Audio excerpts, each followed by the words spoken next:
Good afternoon, good morning, good evening, everyone.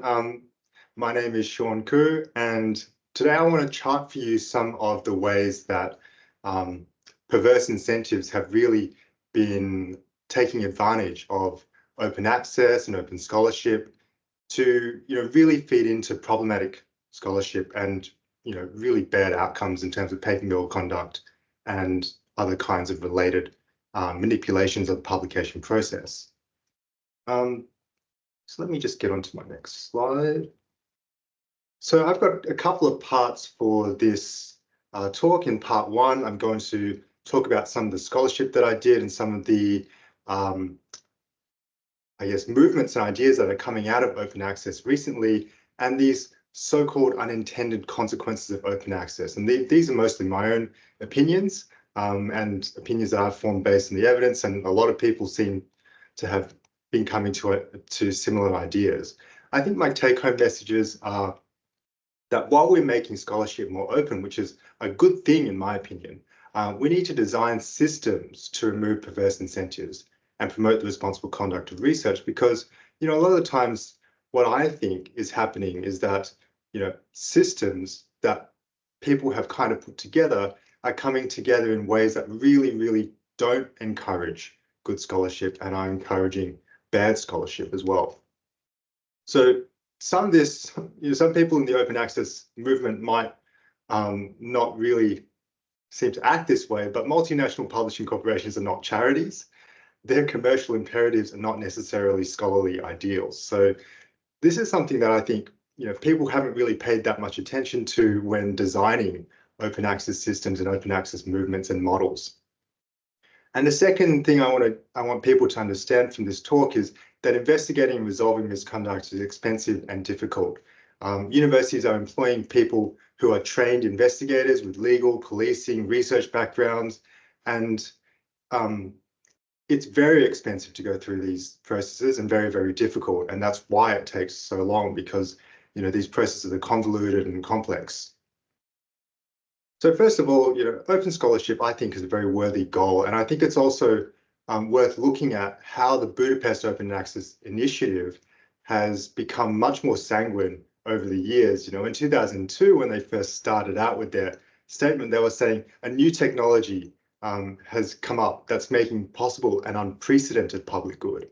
It was very optimistic. 20 years later, in 2022, they're now talking about the harms caused by proprietary infrastructure, commercial control of research access, journal-based research metrics, business models that exclude authors, embargoes, publisher exclusive rights. There's a lot more complexity in the picture, and it's a lot less, outwardly optimistic. So one of the issues that I've looked at is how APC growth or article processing charge growth outstrips inflation or measures of inflation. If we just look at the rate of change of APCs, we see that the amount that institutions have been paying has been much larger than what will happen if we just saw these things grow by measures of inflation in the US or EU. And one of the reasons why I did this work and published this paper was because there was chatter around the place about, if we have at least some of the payment come from authors' grants, then they'll exercise some price sensitivity and that will constrain prices. And I thought that's not quite how it seems likely to work, because if you look at the publishers' prices over time, as their prices increase, their article volumes don't decrease. In fact, the ones that I found were showing the largest price increases, like MDPI and Frontiers, it looks almost like they've got exponential growth there. So it doesn't seem as if there's any kind of deterrent in terms of pricing, which is very good for the publisher's profits, maybe less so for the public that's funding them. And a paper that I also published around that time was looking at green mandates, because we often think, oh, well, if we just have author-accepted manuscripts out there, we can get open access. And if funders are the ones who mandate this, then we should be able to achieve open access without spending a lot of money. But unfortunately, it doesn't look to me like these mandates do a lot.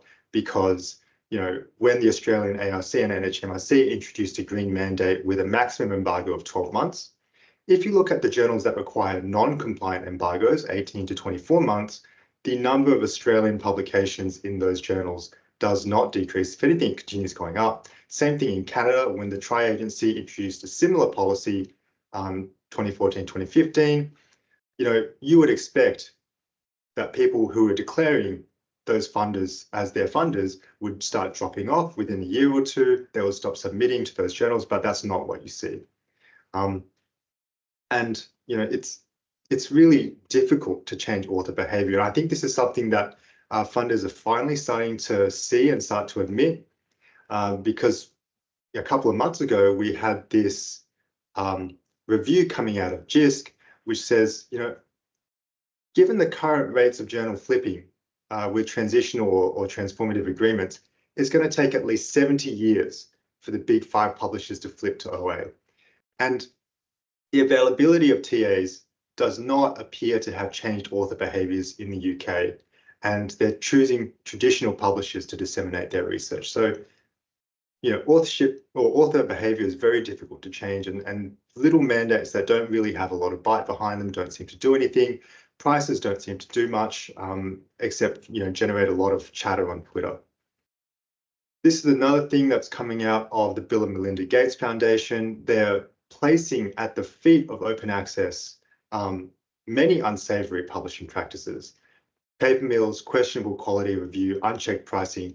And because of this, they're starting to rethink how they do their open access mandate. So I don't want to comment on the merits of their mandate, but I think it really is notable that big foundations like Bill and Melinda Gates are looking at and acknowledging these unsavory publishing practices and attributing them to how we're doing open access most of the time.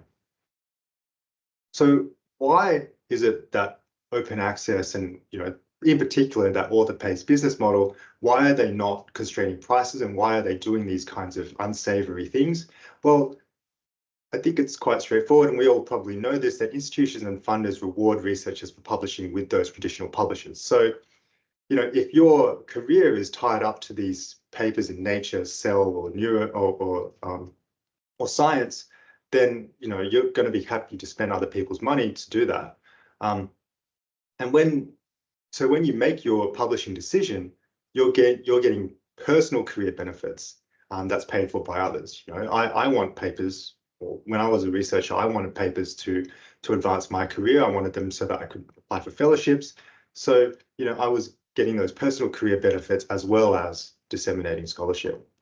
And of course, companies do not just set prices. This is a bit economics 101. Companies do not just set prices by adding a small markup to costs. They set prices to maximize revenue and profit. So when you've got these, big commercial multinational for-profit companies, they're not just setting prices, 3%, 5% markup. They want to get the most out of you that they can. And when, authors are not price sensitive, that can be a lot. So I think when we look at open access and publishing, I think one thing that's really useful to think about is who's the customer and who's paying.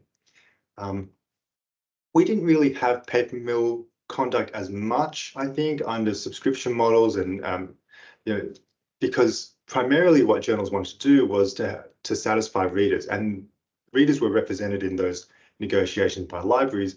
But we've seen a lot of this paper milling behavior, unchecked pricing and review milling and all sorts of things like that. All these unsavory practices seem to have become a lot more common with the advent of author pays.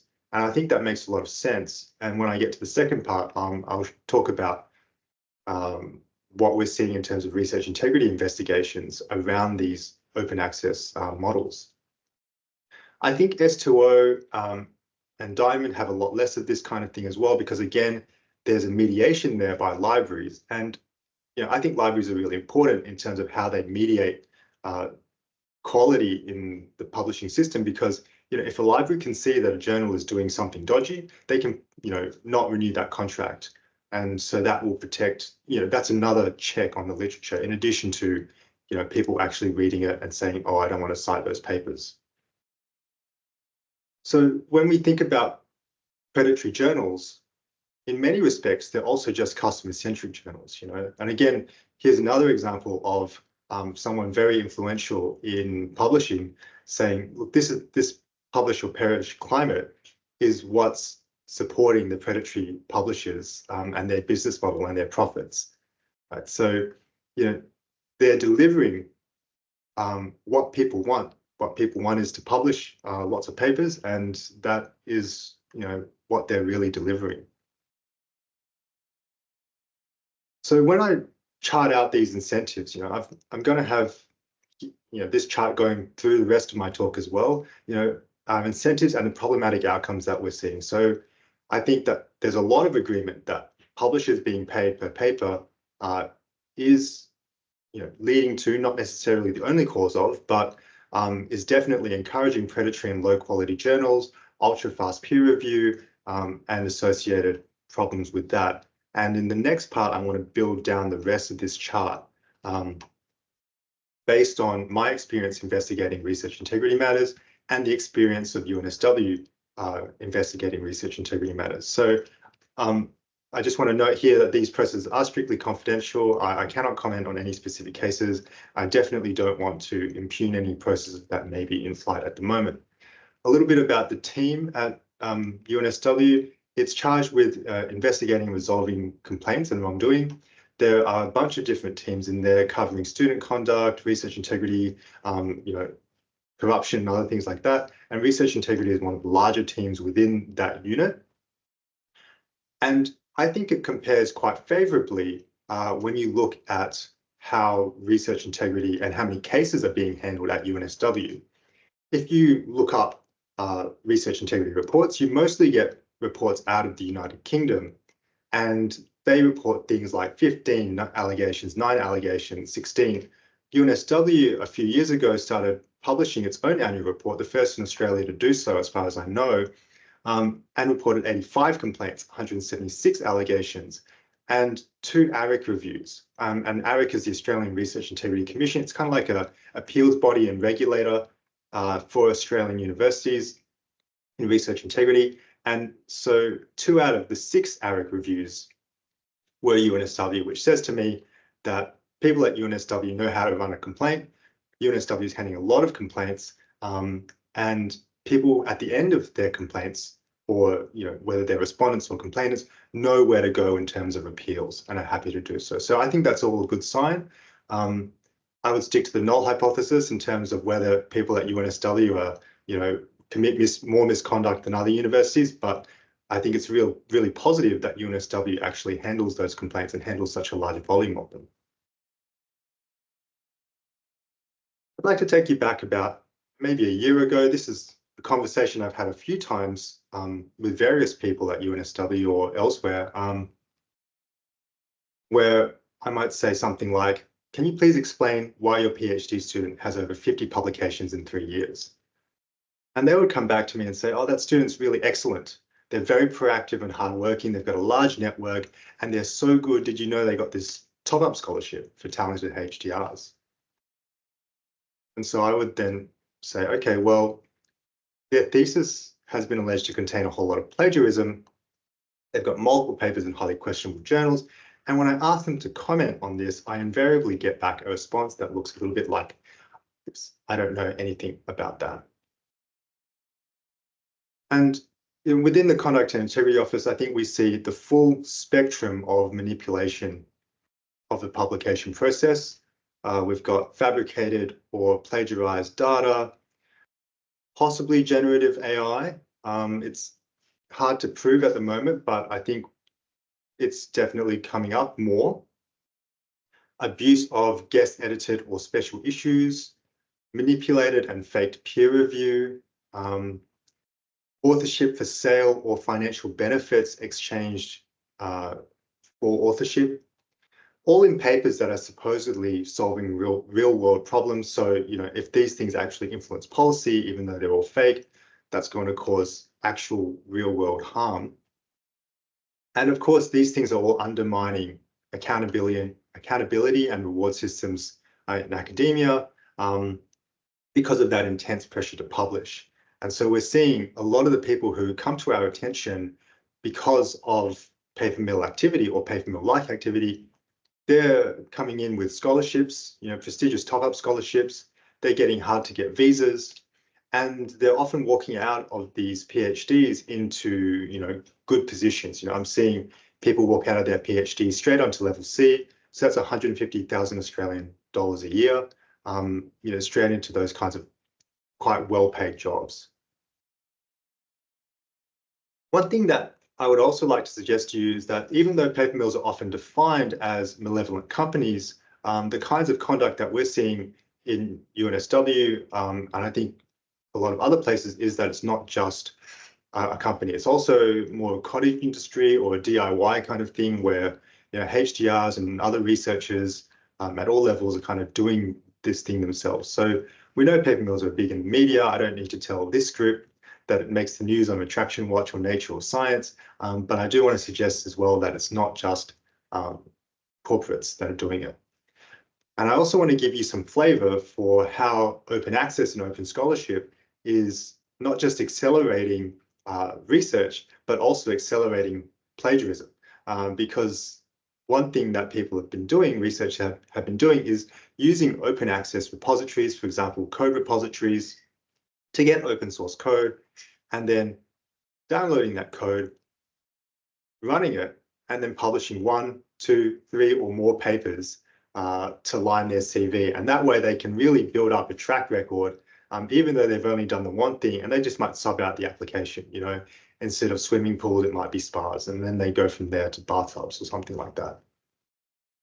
So we have this incentive in academia to reward publication count, which is interacting with these predatory and low quality journals to produce paper milling. So the kind of paper mill papers that we're seeing aren't only happening in these low quality journals, but I've seen a lot in journals that I consider reasonably low quality, and definitely open access pay to publish journals.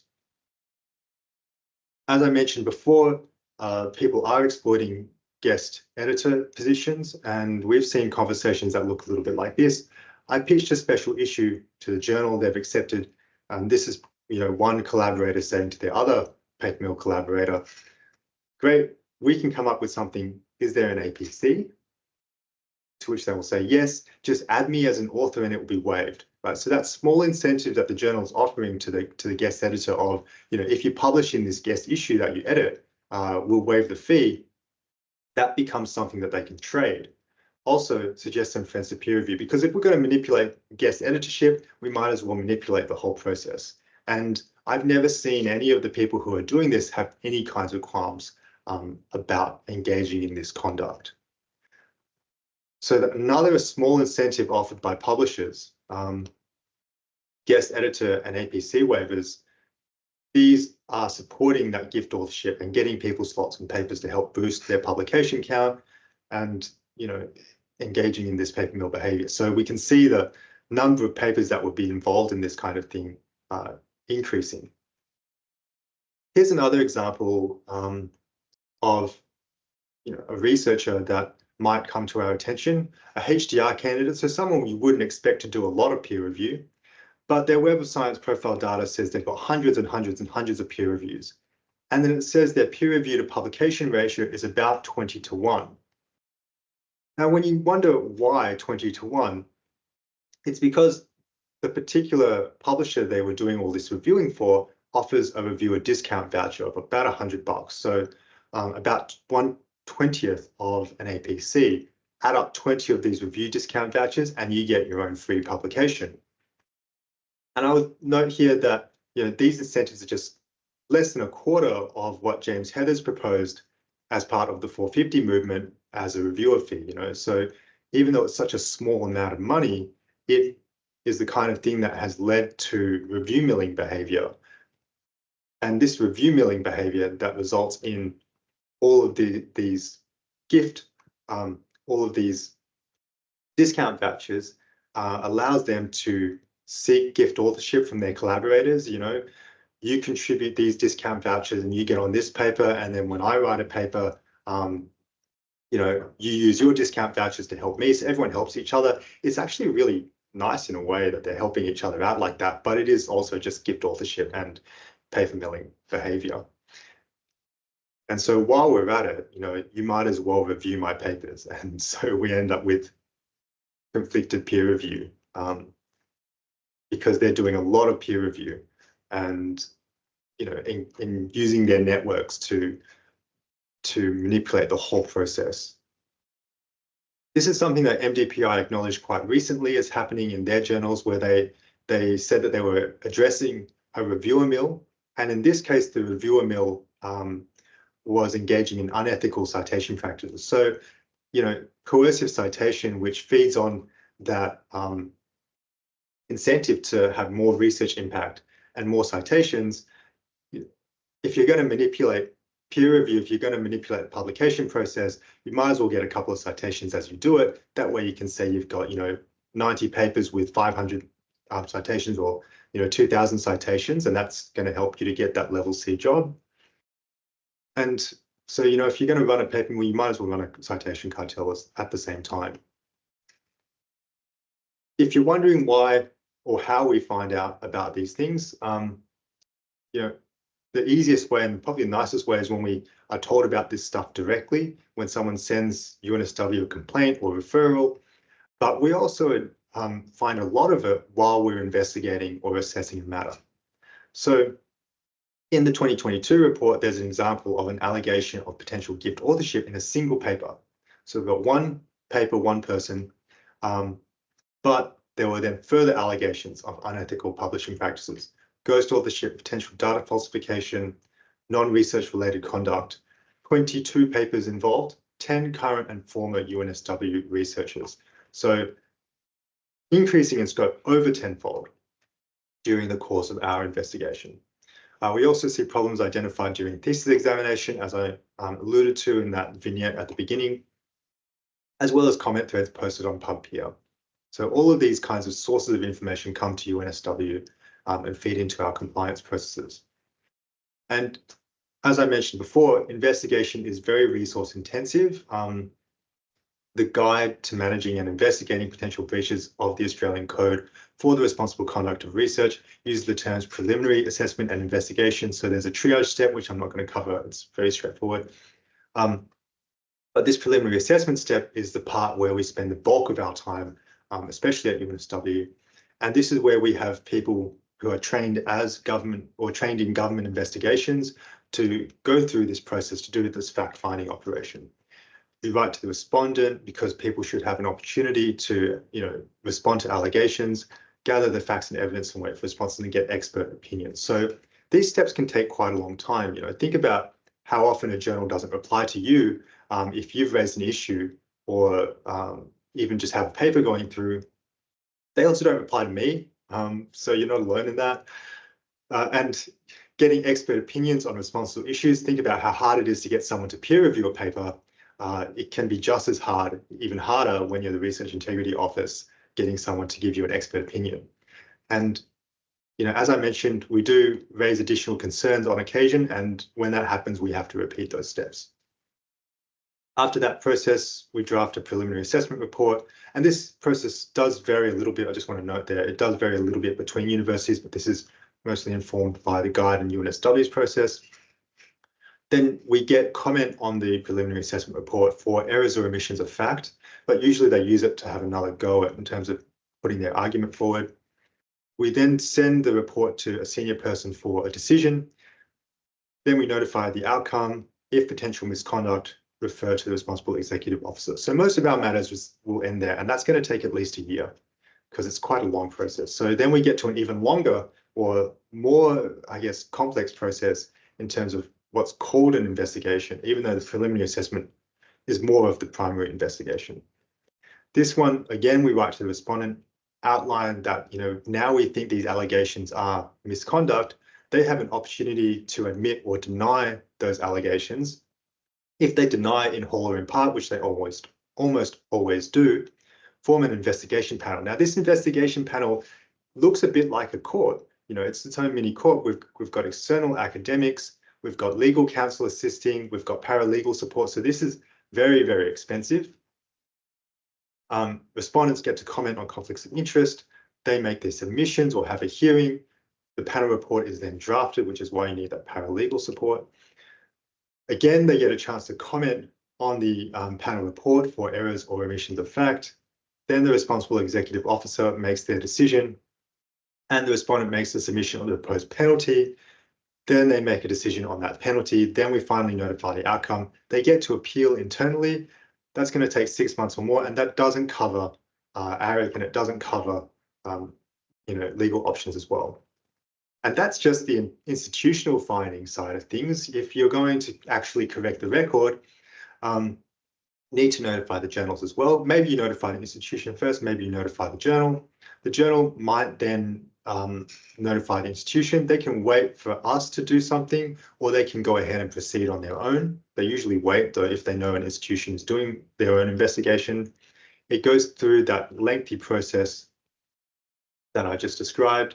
At the end, there might be a notification to the journal, or if it goes to misconduct, there would be another notification to the journal of what's happened.